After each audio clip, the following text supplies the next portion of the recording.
నందమూరి బాలకృష్ణ, బోయపాటి శ్రీను కాంబినేషన్లో రానున్న అఖండ 2 ప్రీమియర్ షోలు నేడు జరగాల్సి ఉండగా చివరి నిమిషంలో రద్దయ్యాయి. దీనికి కారణం ఏరోస్ ఎంటర్టైన్మెంట్ 14 రీల్స్ మధ్య ఉన్న భారీ ఫైనాన్షియల్ వివాదమే.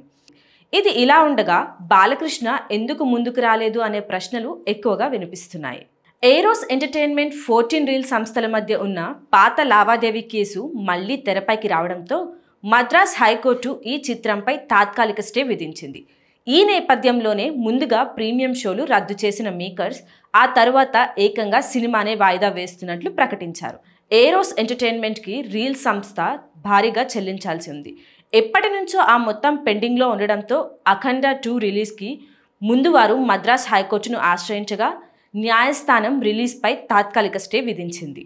సినిమా ఇండస్ట్రీలలో ఇలాంటి సమస్యలు వస్తే కొందరు హీరోలు ముందుకు వచ్చి ఇష్యూని సాల్వ్ చేయడం చూసాం. ఈ విషయంలో బాలకృష్ణ ముందుగా ఇన్వాల్వ్ అయ్యారట.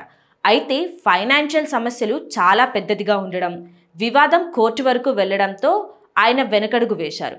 తన వల్ల కూడా సమస్య పరిష్కారం కాదు అని తెలుసుకున్నాకే బాలకృష్ణ ఈ వివాదంపై పబ్లిక్గా ఎలాంటి వ్యాఖ్య చేయకుండా సైలెంట్గా ఉండడమే మంచిదని నిర్ణయించుకున్నట్లు ఇండస్ట్రీ వర్గాలు చెబుతున్నాయి.